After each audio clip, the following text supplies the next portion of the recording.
remember? Intruder causing much offense to us.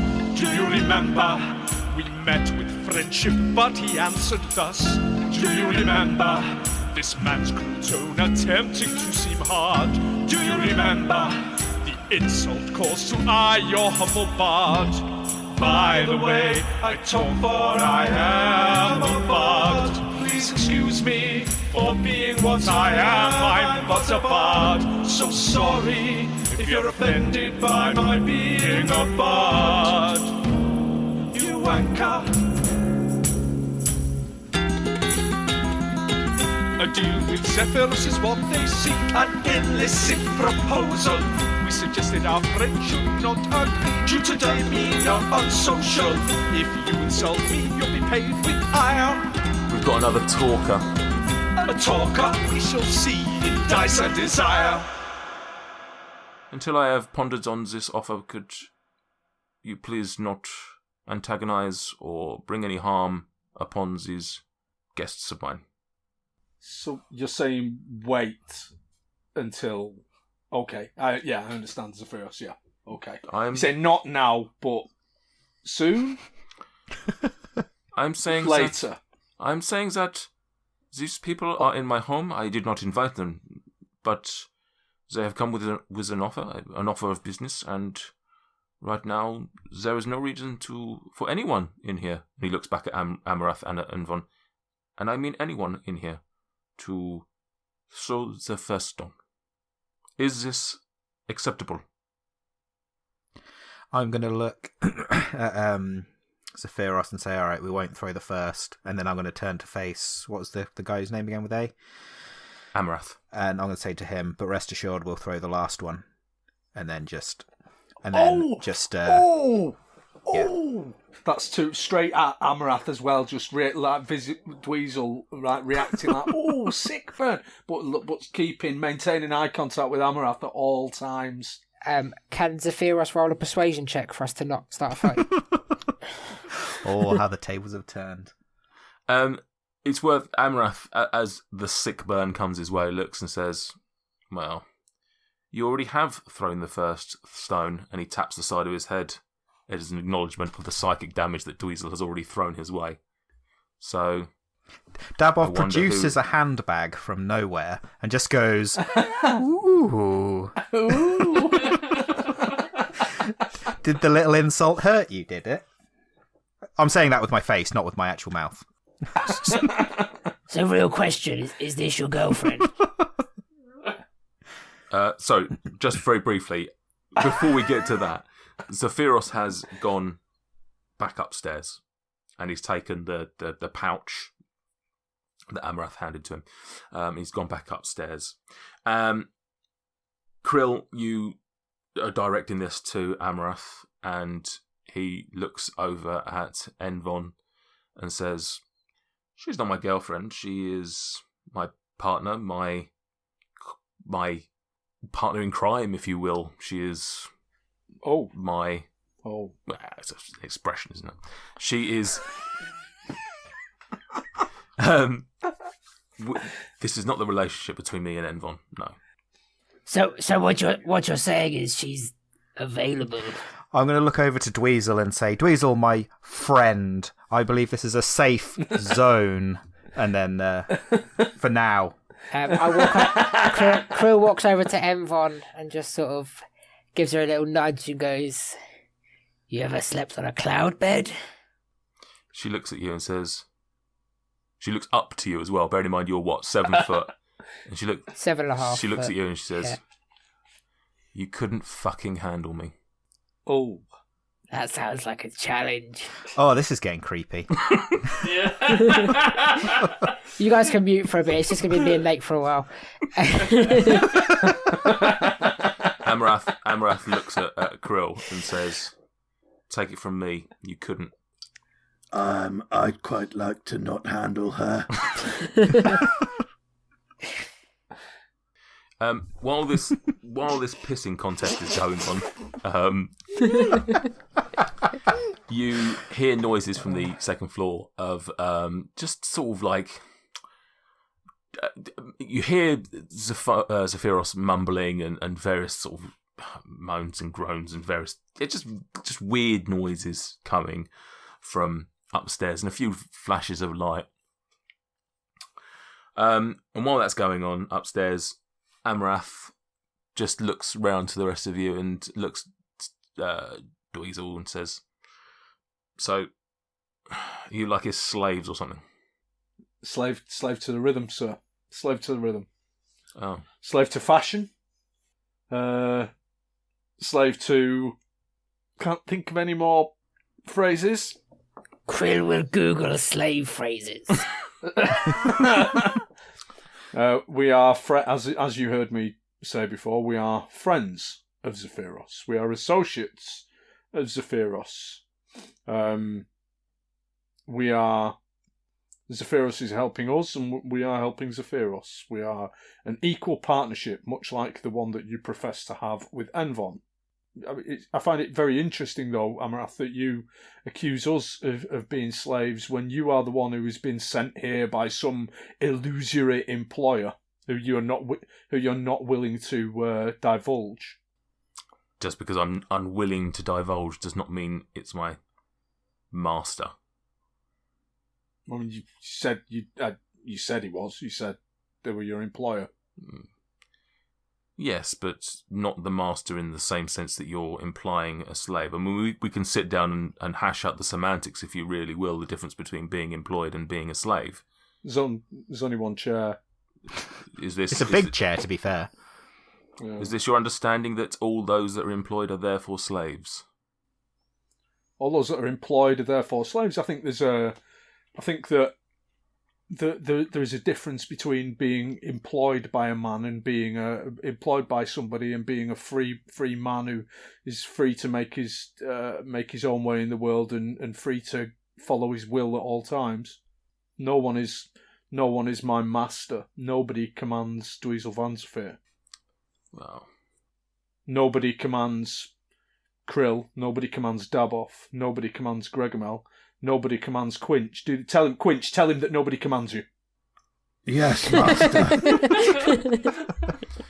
These are all very big words for the talker. But Dweezil, may I go and check on Zephyros? Yes, you may, Quinch. Thank you. Quinch goes off if that's okay. So you head on back up.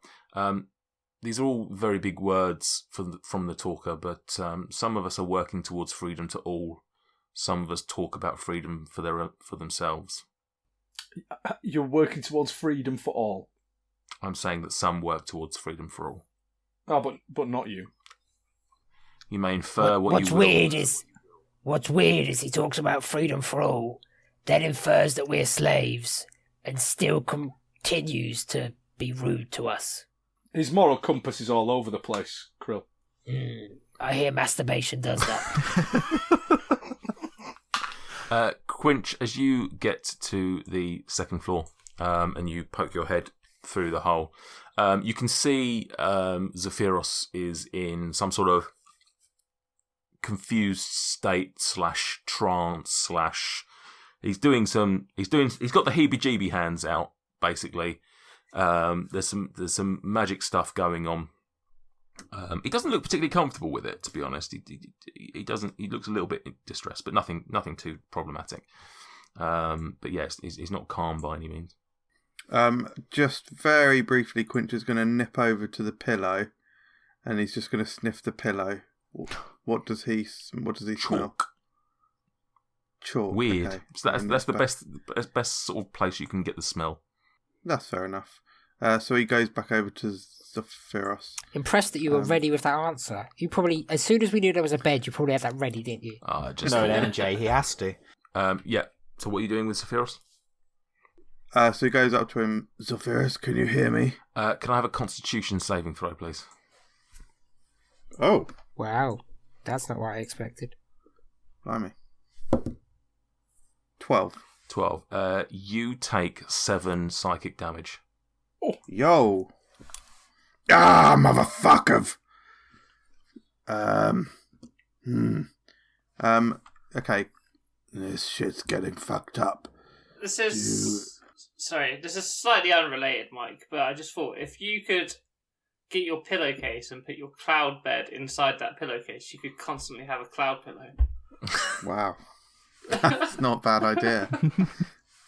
It has been a very comfortable few days. Let's suggest we do that after the antagonistic conversation, shall we? Yeah, the tense standoff we're currently in. Yeah. Shall I have a look inside the box, or shall I go downstairs to the others? Probably shouldn't say that out loud. Quinch pondered. As you stood there, Zephyros is very much doing that sort of... You know Infinity War where... Doctor Strange. No, where Thanos is like... praying mantis is on him and sort of like he's sort of a bit like that. He's sort of conscious but not conscious, yeah. Okay, yeah. No, Quinch is going to go over to the box and the chest and try and open it. Wow, what a great thing to be doing while you're in the middle of a potential Tinder. Such a selfish bastard, flying off and taking all the attention for several minutes. Right. Okie dokie. Great. Let's see how this works then. Okay, right.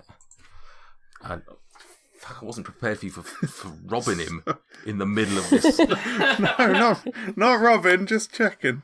Yeah, okay. What are you doing then? It might have an... I'd like to try and open the chest. Okie dokie. So what are you actually doing? Seeing if the chest is a normal chest that I would be able to open. Okay, so you look at it and it looks like any other chest, obviously a lot bigger because this is a giant. But it otherwise looks like a larger chest than normal. There doesn't appear to be like a physical lock on it. There's no like key or anything like that. It's just a nice hinged chest. Okay, I'll try and just open it then with my bare hands. Okie dokie. It doesn't open. Okay, cool. Walk over to the orb. Okay. I'd like to touch the orb. We just stood about downstairs, isn't it? Whistling. Staring at the other people. Yeah. Yep. This is probably the best time to be doing all this. So it's floating about 10 foot off the ground. So you're going to have to fly up to it, yeah? Yeah, I'll just nip up there. Okay. Then. I'll nip 5 feet up. Actually, no. I'll nip 5 feet up and just touch it with the tip of my wing. As you touch it, the cloud and the castle starts falling. Okay, I take the tip of my wing off of it. The castle and everything stops falling. Everyone on the ground floor, if you could please roll me a Constitution saving throw, please. Oh, man. 14. Are you rolling them for Amarath and Envon? Make sure you take 5 off Amarath's. Okay. I got an unnatural 20. I got a 10. 10. I got a 24. 24. So who got 10, sorry? I did. Dweezil. Krill? 14. 14. Oh, wait. Sorry, no. Read the wrong one. 22.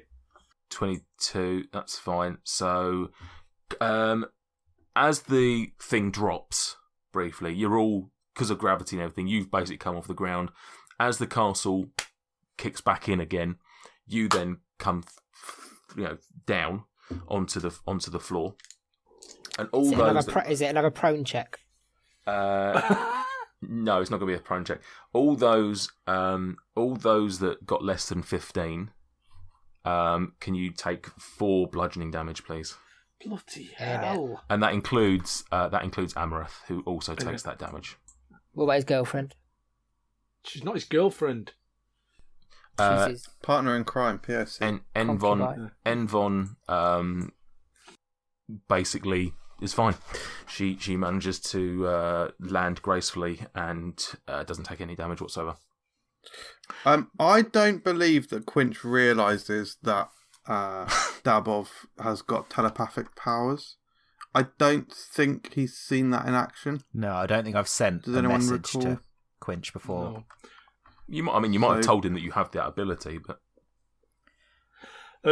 Dweezil picks himself up to his feet and offers a hand to Amarath to pick him up, like a footballer who's just fouled his opponent, but then offers him his hand to pick him up.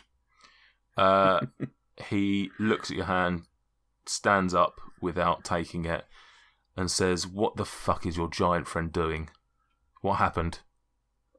Dweezil just looks at his hand, like, that's just been left holding in midair, and rotates it round for a middle finger.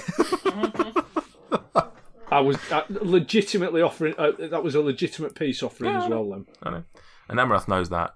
And when you turn around the finger and says, huh, "Cute, you must have been popular at school," and with that, so Quinch, where are you? Are you still upstairs? Quinch has just floated back down into the room. If he may Quinch do something. I think that's the purpose of this game. Actually, I think actually 6E of Dungeons and Dragons is actually going to be renamed to "May I Do Something 6E." Quinch very graciously and very calmly, as if he's got nothing to do with with the moving castle. He lands next to Dweezil, like looks happy, looks smiley, and he just leans in and whispers, "Okay, so I guess in order of the sort of important things that happened, he smells of chalk. That was the first thing I found out. Also, I touched the orb, and that's what made the ship shudder. And also, that sort of the main really piece of news I have, which actually quite concerning, is that Zephyros appears to be in some sort of trance-like state. And I tried speaking to him, and it caused me pain, sharp pain in my head, like the time that I ate the Gobian fungus at the bar in, was it Cherisford? But it was like that. It was pretty fucked up. He doesn't look in a good way." And then he looks at Amarath and smiles and nods. Amarath just looks back and says, "What is he doing?" So, what's that, sorry? Zephyros. You went up there, I assume that you saw him? Yeah, so he's up there looking at the pouch you gave him, and he's just, I don't know, he's like, looks like he's calculating numbers or something. I don't understand it, but yeah. And Amarath starts walking around the room, sort of starting to get a little bit impatient. Starts like looking at things, like looking at the giant statues. Dweezil starts coughing, trying to get the attention of all the people around the room. Does anyone look at Dweezil? I'll look and I'll send a message to him with the cantrip and just say, "What's up? What are you thinking?" And I think you can reply. So I just let Daboff know that something's wrong, and I kind of gesture to Daboff over towards Gregamel. Maybe Greg should go up if this is a magic thing. Okay, so I'm going to say to Greg, based on the information that Dweezil just sort of said to me and implied, I'm going to say, how about you go and get us all a nice pot of coffee? I think it's been a long time since you've had some, and you're the best coffee maker here, so why don't you head on upstairs, put a brew on, and we'll all just relax a little bit. Oh, that is the most excellent idea I've heard all day. And without saying anything else, I just kind of whirlwind up. Whirlwind up? Yeah, you know, just kind of go, woo, round and round and round and up. I like how you didn't take any coffee orders from anyone. Just, everyone's getting one whether they want one or not. I'm not a fucking Starbucks, mate. You get a black coffee. As this is going on, Amarath is still doing his little rounds of the room, just like looking at everything, taking everything in, heading his way back around the room, and he heads back over to Envon and says, "Can you go and tell the rest of them that we're waiting for the giant to give us his response?" Envon nods at him and starts walking back Can towards I, the front as door. a quick reaction, use Mage Hand to untie the knot and try and get rid of the rope?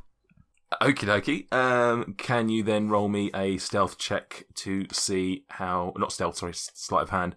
To see how quickly, I guess, that you could do this. That is... What's my bonus on that? I've rolled a 10. Oh, plus 7. 17. 17. You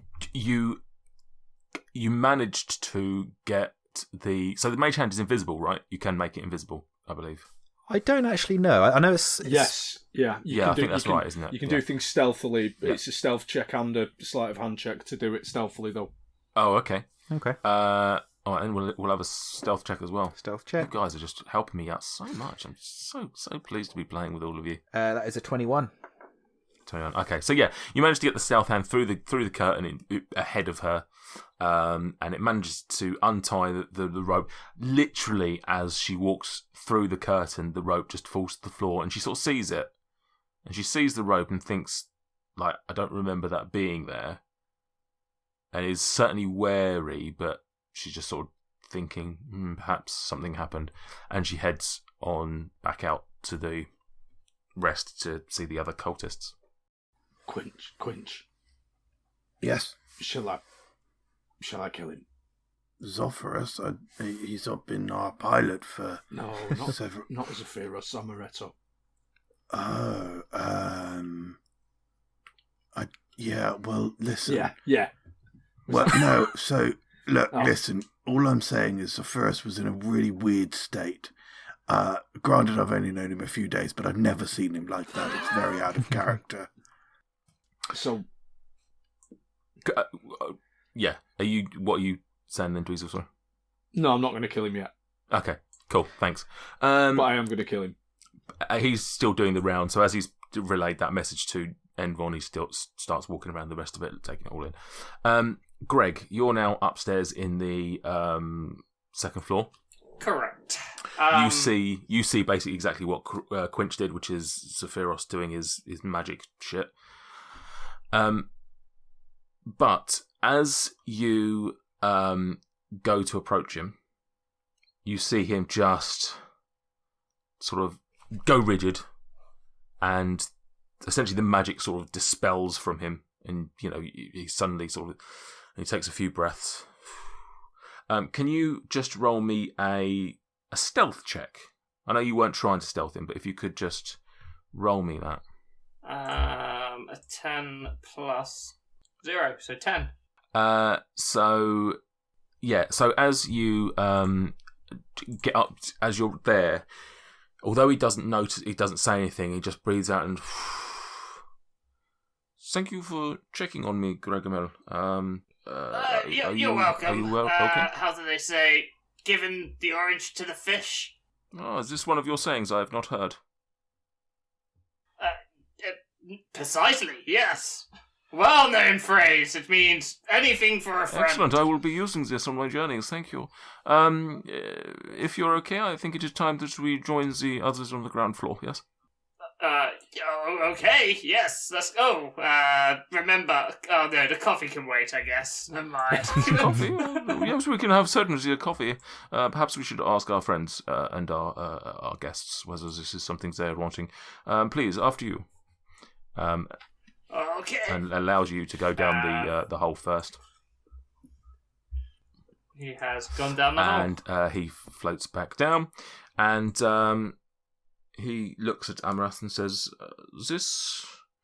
I have taken this request and this offer on board, and I am afraid that on this occasion I cannot be accepting this. I take great counsel from my friends, and pointing to Dweezil and Quinch and the rest of you.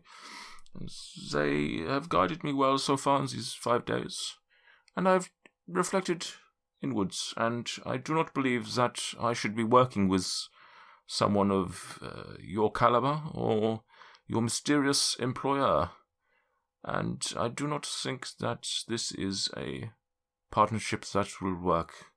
So I would ask if you would please leave my castle. On your way, Amarath. Amarath looks at Zephyros,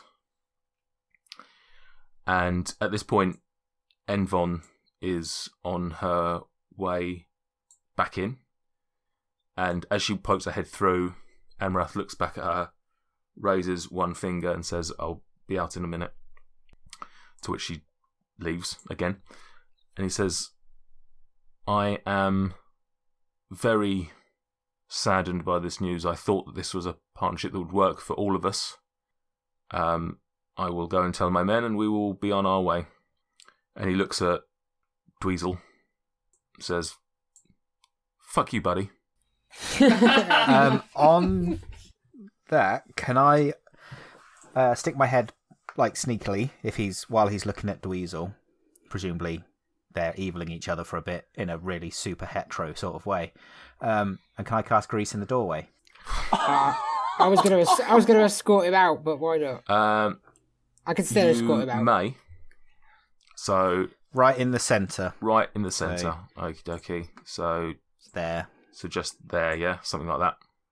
Yeah, 10-foot square. Yeah, that's about right. Yeah. Okie dokie. And what's he got to do? He has to make a dexterity saving throw of 13. Dexterity saving when he enters it. Right, but and I think for every square he steps across it, but I suppose that's in combat. So presumably, are you casting this just as he steps there? I'd like him to not notice that I've cast it. So as soon as he's said that he's leaving, and he's obviously insulted Dweezil, before he's had a chance to turn around and face the door, I'd like to quickly, because I don't think I have to say anything. I can literally just point my finger and cast it. So I'd like to. I don't want him to know that I've cast it. Okay, let me just have a look, because it could be that it comes with a verbal component, which means you have to say something out loud. Let's have a look. Actually, it is V, so yeah, maybe verbal. Yeah, so you're gonna have to say something out loud. But what I'll do is I'll let you. If you can roll me let's go with a performance versus. Can I cast it in Thieves' Cant? A language that only I understand. Oh, yeah, I suspect you probably could. Quinch was going to say something to him on his way out if it would distract him. Yes. Is Thieves' Cant written, though? I know this sounds silly, but is that a written language? It's basically Cockney rhyming slang. I think it's actually a real language. So it is essentially a variant of Cockney rhyming slang. Well, it's real in real world. It's kind of English, but kind of spoken. Not. Yeah, it's fine. Yeah, go for it. So yeah, Go on then. Go for it then. Fucking Thieves' Cant. We'll just say something. Mate, I learnt Jolton. I'm gonna learn Thieves' Cant. What rhymes with Grease? I'm gonna say nephew, as in nephew and niece. Okay. As he's walking, so he's basically his comment to Dweezil was literally just a fuck you and walk off. There was no sort of much eyeballing after that. I'll escort you out. Hey, Amarath. Yeah? Tell your mother I said hi. Classic man bants from Quinch. And so... I'll stand here and hold the curtain open for him. Okie dokie. Because I've previously fucked her. Can you roll me an intimidation check, please? Getting out my purple dice for this one. Sorry, was that persuasion? Sorry, you're trying to persuade him that it actually happened. 8. So no, that doesn't do anything for him. He just chuckles at your lame attempt. Be weird if it did something for him. It's like when an 8-year-old insults you when you're playing Call of Duty on Xbox. And that alone, that distraction as well, is not enough to distract him from seeing the grease. Can you, Dabov? Could you roll me a deception, please? That is 10. 10. Unfortunately, your attempts to, although you weren't doing it verbally, but your attempts to deceive him or to throw him off and him not see the grease, he does actually see it. Unfortunately, he does see that there is a greasy pool with a rope in. Do I notice him noticing it? No, because he's beyond the curtain at this point. He's basically stepped through the curtain. You can't now see him really. You can see the back of him at best, and he just sort of looks at the grease, and he's going to do a dexterity saving throw to get basically step around the outside of the grease. At least I've inconvenienced him. Yeah, basically, and annoyed him if nothing else. Just made him burn an extra Does calorie. he trip over the rope on the way out? No, none of that. Oh. He lads it out. So he basically makes his way back outside, and leaving the rest of you inside. And then I'm still peeking through the curtain. You're still peeking through the curtain. Can I say to Krill, I was holding the curtain open and watching him dance around the greasy spot, and I'm just watching him because I'm confused where this grease has come from. Krill, did watching he him. slip on the grease? Oh, was that you? No, Who do you think it danced was? The around person it. that casts grease at every opportunity? Did he slip on it? Didn't put two and two together. No, he danced around it quite then can I quite elegantly. loudly yell, "Oh, this old castle's falling apart." Oh. As if to try and, cover my tracks. That it might be some naturally Nobody's occurring left. grease, yeah. I want to shout it really loud. I mean, I'm still watching him. What's he doing? So he's gone out. He's very briefly spoken to Envon, whispered to her, nodded his head, and then he's walked off. You can't now see him. He's basically gone round the corner as she has the other direction, and yeah. So that's happening. So you can't now see what's going on, and within a few moments, you hear a voice from the outside, and you hear Amarath saying, "Well, I guess if you won't join us, we can't let a giant know that we've been here. Beardy, prepare to fucking die." Thank you for listening. If you've enjoyed this episode, hit the subscribe button on your favourite podcast app to ensure you don't miss any future instalments of Dice and Desire. And in the meantime, if you want to interact with us, come and find us on Twitter and Instagram at Dice and Desire.